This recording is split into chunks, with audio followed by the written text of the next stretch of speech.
Hello folks, I'm back with another car from a completely different side of the automotive world. Another machine from a country full of innovation.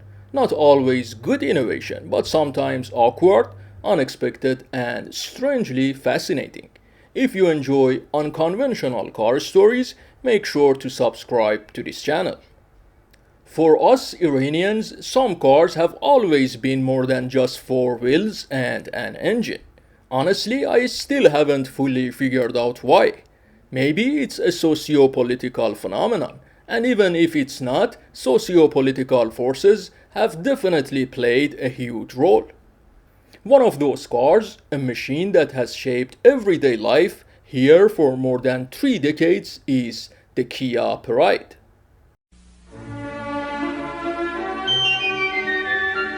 프라이드의 세계가 넓어졌다. 새로운 포도어 세단, 프라이드 베타. 3도어, 5도어에 이은 또 하나의 자부심, 프라이드 베타.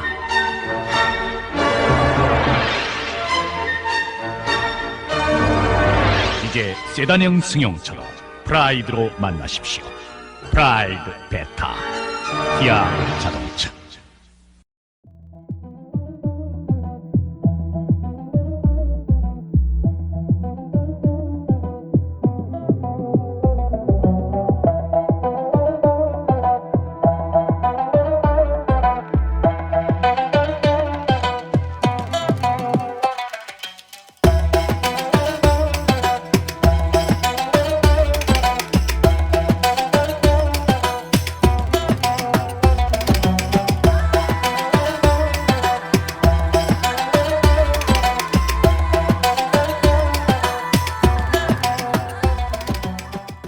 I actually started this channel by talking about this very car. Back then I covered its full history, from the Ford Festiva to the Kia Pride, both internationally and here in Iran. You can watch episode 1 for the complete background. It will help this episode make more sense. By the late 2000s, Iranian automakers were under serious pressure to keep production costs low. Sanctions, limited imports, and rising demand for affordable cars pushed companies like Saipa and IKCO to reuse existing platforms instead of developing new ones. And this wasn't unique to Iran. Budget automakers in countries like India and China were doing exactly the same thing to survive in their local markets. By the early 2010s, Saipa had already introduced multiple versions of the Pride. At one point, they had 4 different Pride models in their lineup. That strategy worked, almost 7 million units sold in just 30 years. But their final move with the Pride was something no one really expected. I'm not sure if there was a proper feasibility study behind it or if one even existed. But somehow Saipa decided to target the blue-collar segment of society, and around 2011 they introduced the Pride 151 pickup.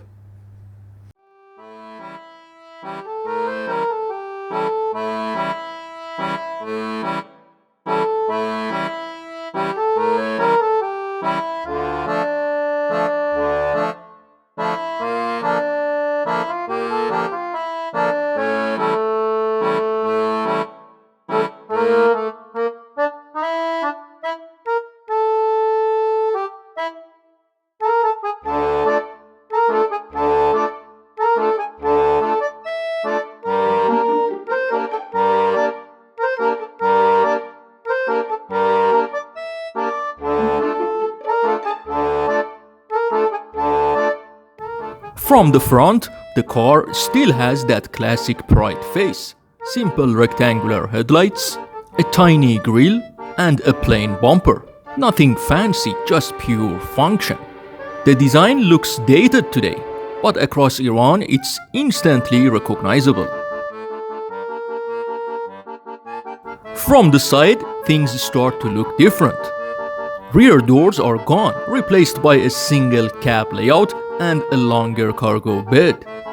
The proportions look a bit odd, almost like the body's been stretched, but that's exactly what gives this pickup its own character.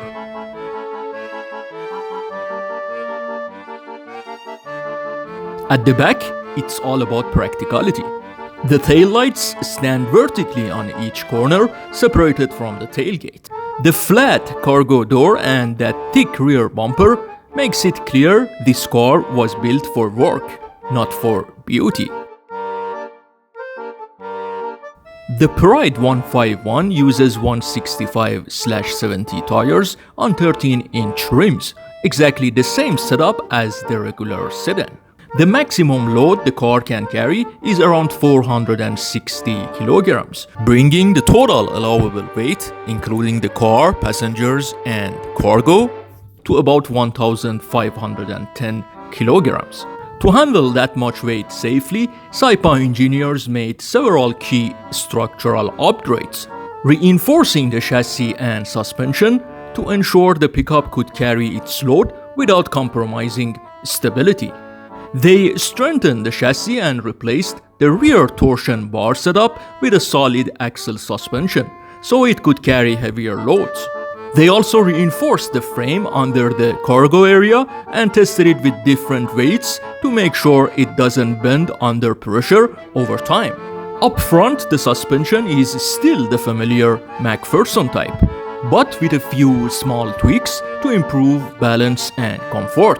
If you've seen my previous videos, you might remember the Nissan Junior, built by a company called Zamiat, which interestingly is owned by Saipa. Naturally, Saipa wouldn't want two of its own utility vehicles competing in the same segment. The 151 was clearly designed for light inner-city loads, small businesses, couriers, or workshops that need a simple hauler. Here you can clearly compare their size.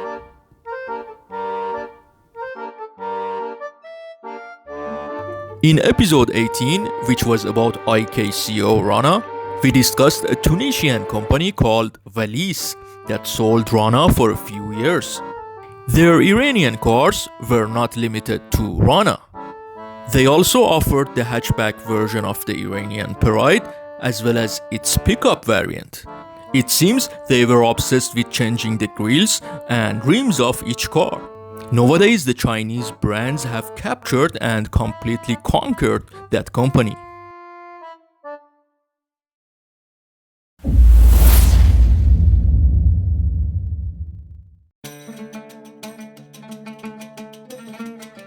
I called a couple of people who were selling their cars online and went to check their cars.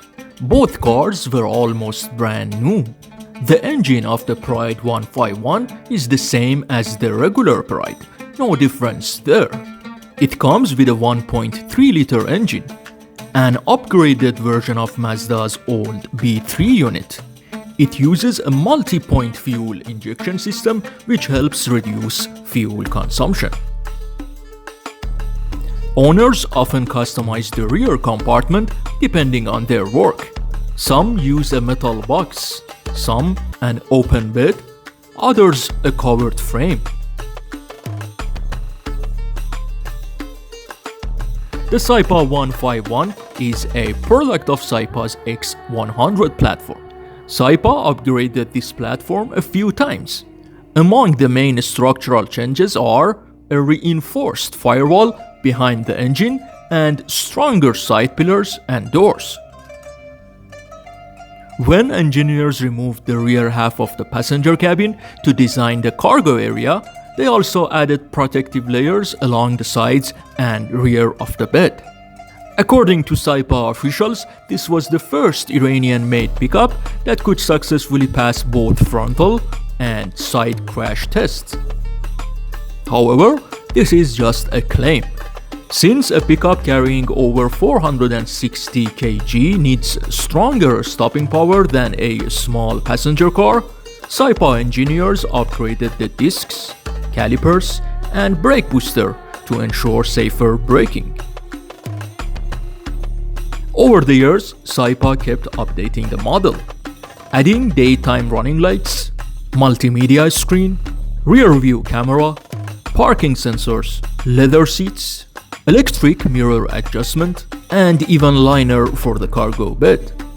Despite all these upgrades, Iran's standard organization, which sets 85 criteria for vehicle approval, demanded more improvements.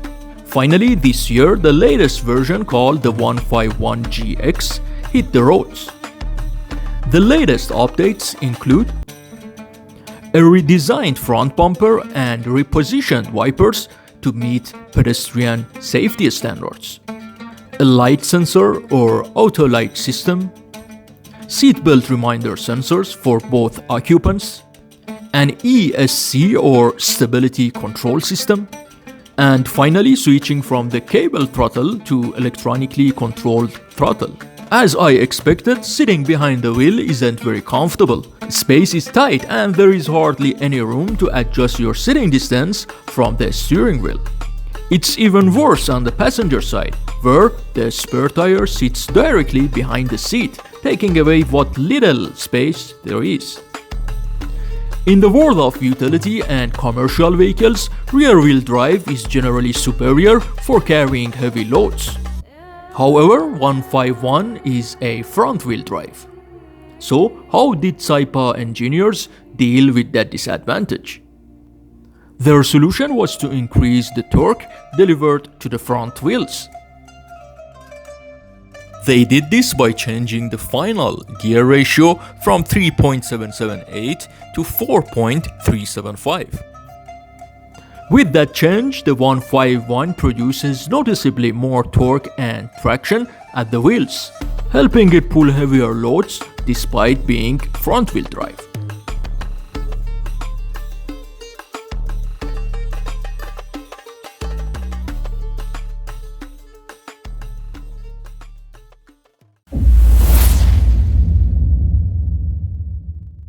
The automotive industry is full of ups and downs, almost like a sinus rhythm.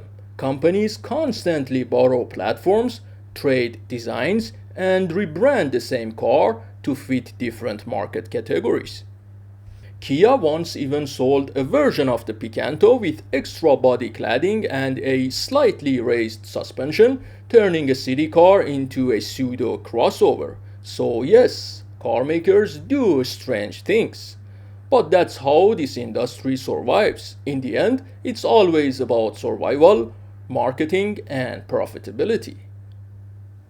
Today, the Saipa 151 is still in production.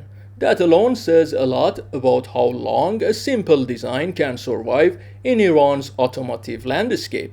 Even after all these years, the pride, in one form or another, is still alive. At this point, it's more than just a vehicle. It's a survivor of an era. Just like the Paykan in the 1970s, the Pride has quietly adapted to every economic shift.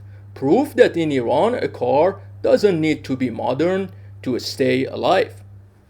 The Pride 151 is one of the most practical vehicles inside the city.